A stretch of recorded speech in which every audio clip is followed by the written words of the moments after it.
बिस्मिल्लाहिर्रहमानिर्रहीम। अस्सलाम वालेकुम दोस्तों, क्या हाल हैं। उम्मीद करता हूँ कि आप सब खैरियत से होंगे।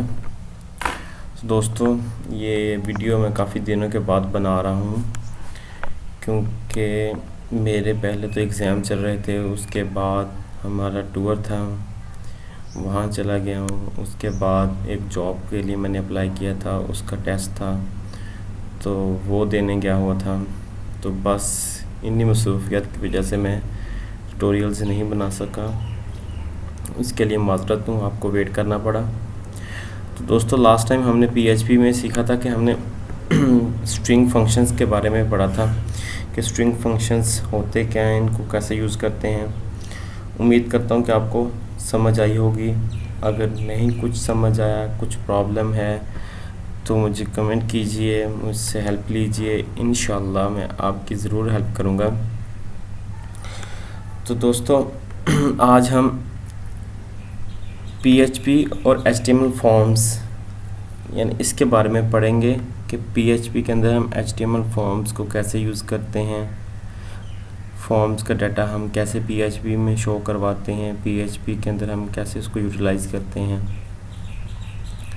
आपने देखा होगा किसी ऑनलाइन एप्लीकेशन के साथ हम दो तरीक़ों से बातचीत करते हैं। पहला तरीका ये है कि अगर कोई लिंक हो तो हम उस लिंक पर क्लिक करते हैं तो हमें पेज क्या है, दूसरे हमें जो सर्वर है वो हमें दूसरे पेज पे ले जाता है। इसी तरह जो दूसरा तरीका है वो एक फॉर्म हमें दे दी जाता है। जिस तरह हम फेसबुक का यूज़ करते हैं फॉर्म, तो हमें वो फॉर्म दे देते हैं। हम उस फॉर्म के सबमिट करते हैं डाटा, और डाटा एंटर करने के बाद सबमिट कर देते हैं तो हमें सॉरी, ये मेरी आईडी ओपन हुई है।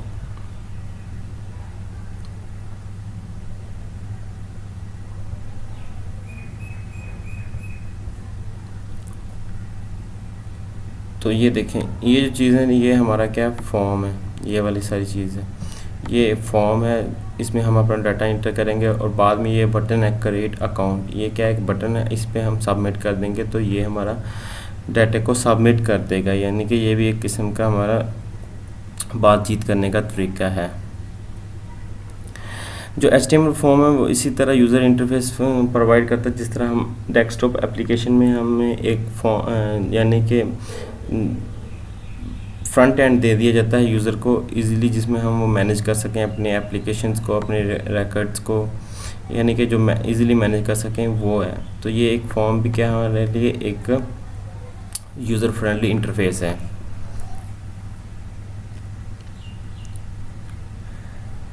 जब कोई यूज़र फॉर्म को फुल करने के बाद सबमिट करता है तो इसके फील्ड्स के नाम और वैल्यूज़ वेरिएबल में तब्दील हो जाते हैं, जिनको हम पीएचपी के पेज पर हासिल करते हैं। जब हम यूज़र यहाँ first name, sure name, mobile number, email, password, उसके बाद डेट ऑफ बर्थ, जेंडर जो भी मेल फीमेल होगा, इसको सबमिट करने के बाद जब क्रिएट अकाउंट पे क्लिक करेगा तो ये सारा डाटा क्या होगा, एक वेरिएबल में जाकर स्टोर हो जाएगा बिहाइंड पीएचपी के अंदर, और उस वेरिएबल्स को वैल्यूज़ को फिर पीएचपी सर्वर यूज़ करेगा। ठीक है, उसको यूटिलाइज़ करेगा। अब एक पेज है तो एक पेज पे एक से ज़्यादा फॉर्म्स भी हो सकते हैं, ज़रूरी नहीं कि एक पेज पे एक ही फॉर्म हो, एक से ज़्यादा भी हो सकते हैं। और उसके बाद फॉर्म के कुछ एट्रीब्यूट्स हैं जिनका मैं आगे जाके जिक्र करूँगा। ये था थोड़ा सा बेसिक में बता रहा हूँ कि फॉर्म्स और पीएचपी और फॉर्म्स क्या होते हैं। और फॉर्म्स को नाम देना ज़रूरी नहीं होता जब तक हम उसमें जावास्क्रिप्ट का इस्तेमाल नहीं करते। फॉर्म का नाम हम तब देंगे जब हम उसमें जावास्क्रिप्ट इस्तेमाल करेंगे, तब हमें फॉर्म का नाम देना पड़ेगा। अगर एक से ज़्यादा फॉर्म यूज़ करते हैं तो हर फॉर्म का नाम देना पड़ेगा। उसके अलावा फॉर्म के हर फील्ड का जो डाटा होगा वो स्ट्रिंग टाइप का होगा। ठीक है, ये स्ट्रिंग वैल्यू होगी जो बाद में पीएचपी के पेज पर तब्दील कर सकते हैं, जिसको हम बाद में पीएचपी के पेज पर तब्दील कर सकते हैं। उसके अलावा और बहुत सारे इसके एलिमेंट्स हैं जिनका हम जिक्र करेंगे। अभी थोड़ा सा मैं जिक्र करूँगा, बाकी जो प्रोसेस है, काम करने का तरीक़ाकार है, उसके जो टाइप्स हैं यानी फॉर्म के जो आगे डाटा टाइप्स हैं वो कौन कौन सी हैं, इनका बाद में जिक्र करूँगा। पहले इसका थोड़ा सा बेसिक सिंटैक्स है और इसके जो एट्रीब्यूट्स हैं उनके बारे में बात कर लेते हैं। अगर आपको मज़ीद फॉर्म के बारे में समझना है तो मेरी HTML ट्यूटोरियल सीरीज़ आप लाजमी देखें, उसमें मैंने बहुत गहराई से समझाया हुआ है, डीपली समझाया हुआ है और आसान तरीके से समझाया हुआ है कि हम फॉर्म को कैसे यूटिलाइज़ कर सकते हैं, कैसे क्रिएट कर सकते हैं। तो चलें हम स्टार्ट करते हैं बेसिक, जिस तरह हमने लास्ट टाइम HTML का बेसिक स्ट्रक्चर क्रिएट किया था वैसे करें।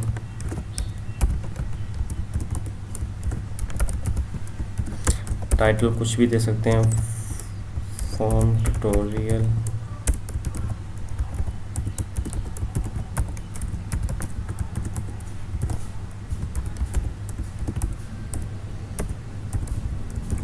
बॉडी को क्लोज कर देंगे और लास्ट में HTML को क्लोज कर देंगे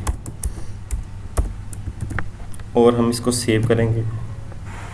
लास्ट टाइम हमने सेव किया था जैम फोल्डर में, सी ड्राइव में जाके जैम, यहाँ htdocs और हमारे फोल्डर का नाम था माई फाइल्स, इसमें सेव कर देंगे। आप इसका नाम कुछ भी रख दें, form.php, मैंने इसका नाम रख दिया form.php, ठीक है।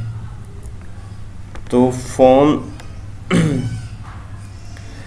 जब फॉर्म बनाते हैं तो सबसे पहले हमें फॉर्म का टैग यूज़ करना पड़ता है, उसके अंदर फिर HTMLs हैं और उसके अंदर फिर इसके कुछ एलिमेंट्स हैं और फॉर्म को लास्ट में हम क्लोज करेंगे।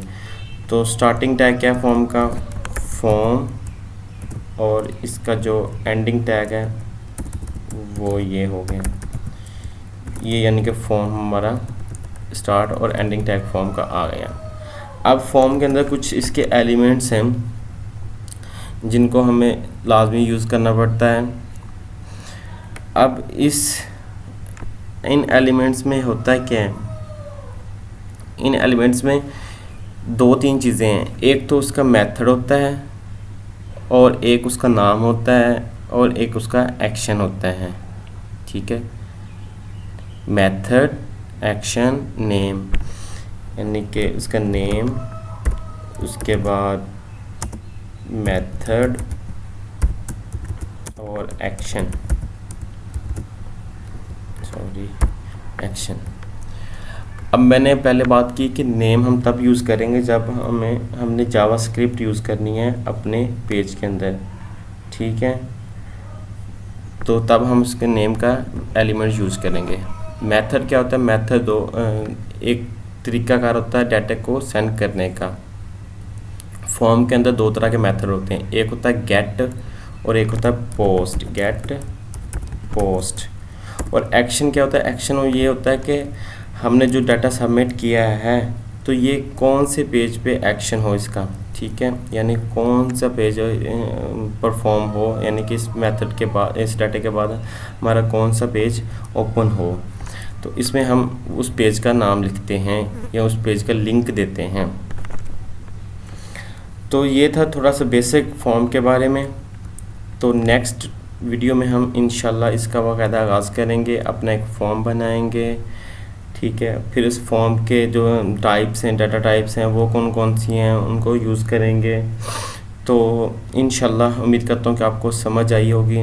अगर कुछ मसला है, कोई चीज़ समझ नहीं आ रही तो काइंडली मुझे कमेंट कीजिए, मैं ज़रूर हेल्प करूँगा। मेरा चैनल लाजमी सब्सक्राइब कीजिए क्योंकि मैं इसी तरह वीडियो बनाता रहूँगा, अपलोड करता रहूँगा, आपको ईज़िली मिल जाएंगी, नोटिफिकेशन आपके पास आ जाएगा।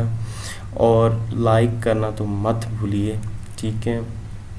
उसके अलावा PHP के अलावा मेरा इरादा है कि इंशाल्लाह मैं आपको यूनिटी 3D गेम डेवलपमेंट उसके बारे में भी बताऊंगा, कैसे हम यूनिटी 3D में एंड्रॉयड गेम्स बना सकते हैं। तो वो इंशाल्लाह PHP के बाद स्टार्ट करेंगे। सबसे पहले PHP, ये बहुत ज़रूरी है वेब के हवाले से। तो चलिए हम नेक्स्ट वीडियो में फिर मिलते हैं, तब तक के लिए अल्लाह हाफिज़।